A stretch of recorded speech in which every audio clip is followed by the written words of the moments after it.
یہ نہیں ہو سکتا کہ آپ کے آنے اور جانے کے بعد اس کائنات میں فرق نہ پڑا ہو۔ فرق ضرور پڑتا ہے، کیونکہ آنا ضروری تھا اور پھر اس اینڈ کے بعد جانا بھی ضروری ہے۔ اب آپ نے یہ دریافت کرنا ہے کہ وہ کون سی ضرورت تھی جس کی وجہ سے آپ کا آنا ضروری تھا اور جس کی وجہ سے آپ کو جانا پڑ رہا ہے۔ آپ کو صرف اتنی سی چیز دریافت کرنی ہے، ایک آدمی کے پیدا ہونے پر نیچر کی، فطرت کی کروڑ سال کی انویسٹمنٹ ہے، ورنہ ایسا ہو سکتا ہے کہ ایک چہرہ کسی اور چہرے کے برابر ہو جاتا اور کوئی انسان کسی اور انسان کے برابر ہو جاتا، لیکن یہ واقعہ نہیں ہوتا۔ گویا کہ یہ بات بڑے ہی کوالٹی کنٹرول کے ساتھ آئی ہے، بڑے حساب سے آئی ہے۔ تو اسی زمان و مکان میں، اسی کائنات میں، اسی جگہ پر، اسی ماحول میں اور اسی وقت میں آپ کا ہونا عین ضروری تھا، اور پھر کچھ عرصے کے بعد اتنا ہی ضروری ہوتا ہے آپ کا واپس جانا۔ آپ اہل عقیدہ ہیں، اہل عقل ہیں، اور اگر آپ کو آنے کی اہمیت کا پتہ نہ ہو اور جانے کی ضرورت کا پتہ نہ ہو تو پھر آپ یہ سمجھیں کہ آپ غافل ہیں۔ نیچر کا کوئی بھی عمل بے مقصد نہیں ہوتا۔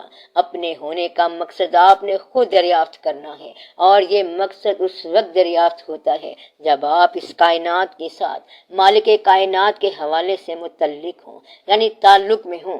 مثلا یہ جو آپ محنت کر رہے ہیں، اس محنت کا نتیجہ کامیابی ہونا چاہیے۔ یہ تو آپ کہتے ہیں کہ یہ کامیابی عقل سے ملی ہے، مگر آپ عقل دینے والے کا شکریہ ادا کرو کہ اس نے آپ کو کامیابی حاصل کرنے کے لیے ایک خاص عقل عطا فرمائی، جو ایک خاص ماحول میں چلتے ہوئے ایک خاص کامیابی تک پہنچی۔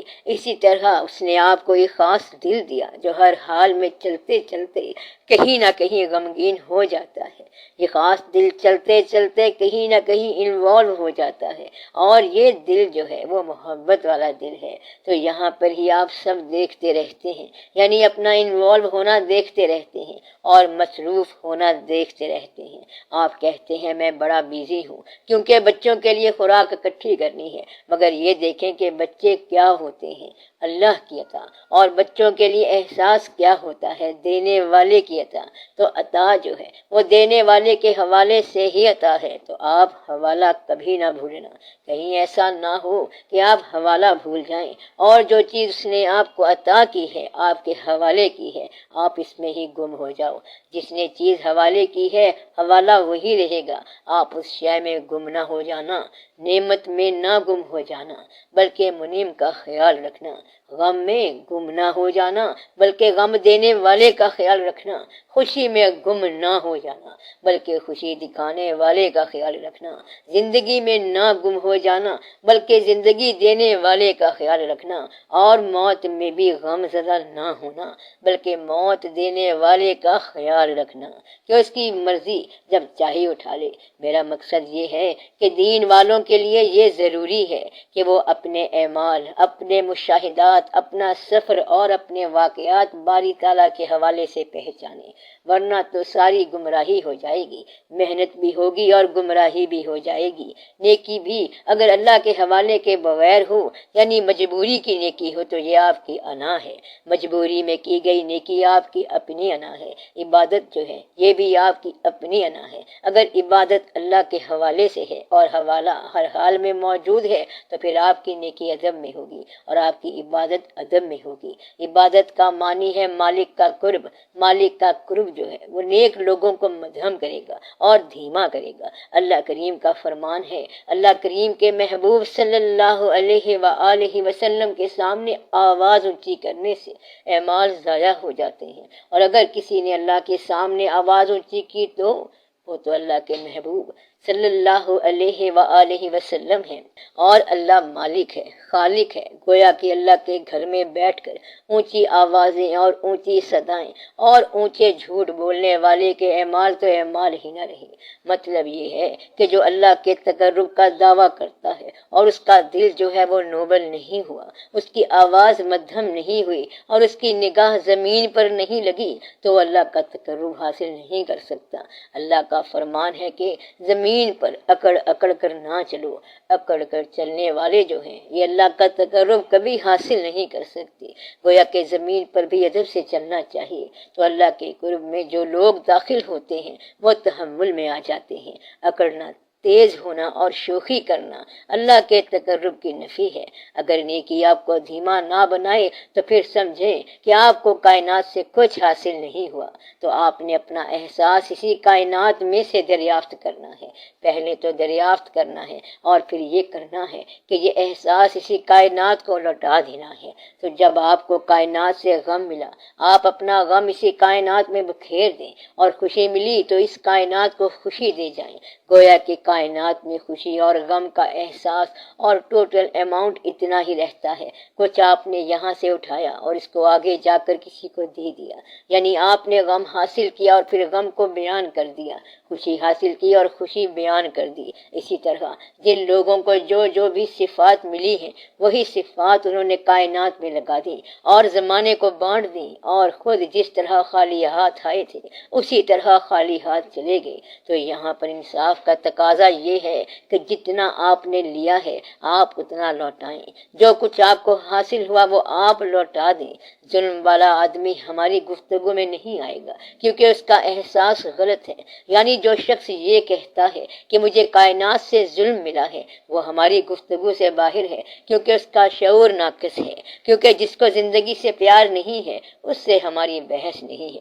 ہم کس کی بات کر رہے ہیں؟ ہم باشعور انسان کی بات کر رہے ہیں اور باعقیدہ انسان کی بات کر رہے ہیں کہ وہ اپنے آپ کو اپنے اللہ کے حوالے سے اس کائنات کے مشاہدات دیکھتا ہوا کبھی ان مشاہدات کو بیان کر جاتا ہے، کبھی ان کی تاثیر بیان کرتا ہے اور کبھی نتیجہ بیان کرتا ہے۔ تو یہ تین قسم کے بیان ہیں۔ مثلا کوئی کہتا ہے کہ یہ کائنات ہے، یہ سورج نکل رہا ہے اور یہ ڈوب رہا ہے، کیا منظر ہے۔ کسی نے صرف منظر کو بیان کیا ہے، کسی نے اس کا نتیجہ بیان کیا ہے، اور کسی نے اپنے آپ پر ہونے والی تاثیر کو بیان کیا ہے کہ میرے ساتھ یہ کچھ ہوا ہے۔ پھر کسی نے ایک اور طریقے سے بیان کیا ہے کہ مالک جو چاہتا ہے وہ کرتا ہے۔ اب یہ ہر نتیجے کا نتیجہ ہے۔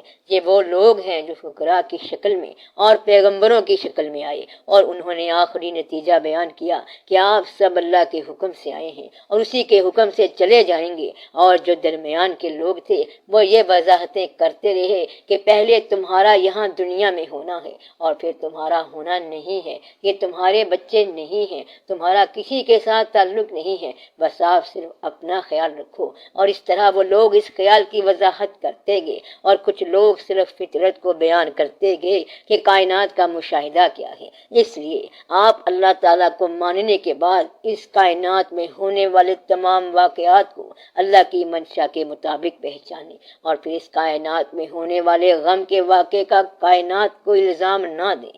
آپ یہ دیکھیں کہ اللہ کی مرضی کیا ہے اور آپ سر تسلیم خم کرتے ہوئے اپنے اللہ کو راضی کریں اور کائنات میں ہونے والے واقعات کے ذریعے اللہ کو تسلیم کر کے اسے راضی کر لیں۔ اگر اللہ نے غریبی دی ہے تو اسے تسلیم کر لیں، امیری دی ہے تو اسے تسلیم کر لیں۔ کوشش کرنے کا آپ کو حق ہے مگر گلہ کرنے کا حق نہیں ہے۔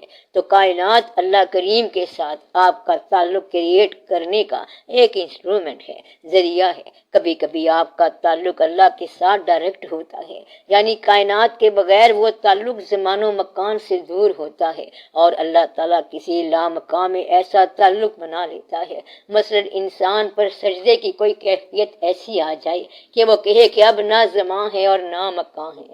اقبال رحمت اللہ نے کہا ہے کہ خرب ہوئی ہے زمان و مکان کی زلناری، نہ ہے زمان نہ مکان، لا الہ الا اللہ۔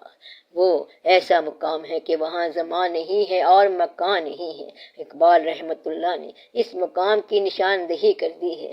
زندگی میں ایک مقام ایسا بھی آتا ہے کہ جہاں زمان و مکان نہیں ہوتے، یہ مقام کبھی کبھی کسی کو ملتا ہے، ورنہ زمان و مکان کی قید میں آپ پابند رہیں گے اور آپ زمان و مکان کے اندر سے گزریں گے۔ زمان و مکان سے گزرتے ہوئے خالق کون و مکان کو انسان فراموش نہیں کر سکتا۔ پھر آپ کو یہ راز نہاں سمجھ آتا ہے۔ اب آپ کائنات کا اپنے حوالے سے جائزہ لو اور آپ اپنی کشمکش کو ریکنسیڈر کرو، دوبارہ غور کرو۔ یہی کشمکش جو ہے وہ بغاوت ہو سکتی ہے۔ آپ کی مجبوریاں آپ کے لیے ایک خوفناک نتیجہ مرتب کر سکتی ہیں۔ آپ کی مصروفیت گمراہی بھی ہو سکتی ہے اور آپ کی مصروفیت عبادت بھی ہو سکتی ہے۔ آپ مجبوری میں جو عمل کر رہے ہیں وہ جائز بھی ہو سکتا ہے اور مجبوری میں جو عمل کر رہے ہیں وہ ناجائز بھی ہو سکتا ہے۔ آپ کے اعمال خراب بھی ہو سکتے ہیں اور آپ کے اعمال عذاب لا سکتے ہیں۔ آپ یہ خیال کریں کہ کہیں ایسا نہ ہو کہ یہاں بھی زندگی مشکل میں گزاریں اور عذاب میں گزاریں اور آگے بھی مصیبت بن جائے۔ اللہ تعالیٰ کا فرمان ہے کہ اے انسان، تجھے محنت کے لیے پیدا کیا گیا ہے، تو اے انسان محنت کرنا تیری جبلت ہے، محنت کرنا تیری فطرت ہے، تو محنت پر مجبور ہے، تو بیکار بیٹھ نہیں سکتا، تو ضرور کچھ کرے گا اور تو ضرور محنت کرے گا۔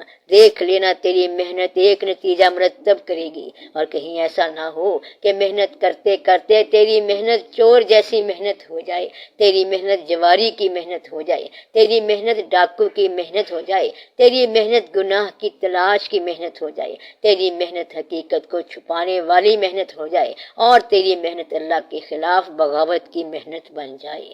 کیونکہ اللہ کے خلاف بغاوتیں کرنے والوں نے بڑی محنتیں کی ہیں اور یہ ساری اللہ کے خلاف محنتیں ہیں۔ تو آپ لوگ خیال رکھیں کہ آپ کی جو محنت ہے وہ آپ کے لیے کوئی خوفناک نتیجہ نہ لے آئے۔ اس لیے اے انسان، تو اس راستے پر محنت کر جو تیرے رب کریم کا راستہ ہے، اس لیے کہ محنت تو ضرور کرے گا۔ محنت کرتے ہوئے تو اس راستے پر ضرور چل جو تیرے رب کریم کا راستہ ہے، اور اگر تجھے اس راستے کی سمجھ نہیں آتی ہے تو پھر اس راستے پر چلنے والوں کو ڈھونڈ لے۔ اس راستے پر چلنے والوں کا تقرب انسان کو راستے کی بہت ساری پیچیدگیوں سے بچا دیتا ہے۔ مثلا اگر ایک قافلہ کہتا ہے کہ میاں میر صاحب رحمت اللہ کے پاس چلیں گے یا میاں شیر محمد صاحب رحمت اللہ کے پاس چلیں گے، تو یہ لازمی بات ہے کہ وہ قافلہ گمراہ نہیں ہوگا، کیونکہ آگے ایک بزرگ کا نام اور مقام ہے۔ اگر نقش بندی قافلہ کسی عرس پر جا رہا ہو تو ان کو کہا جاتا ہے کہ کافیاں بند کرو، سماع منع ہے۔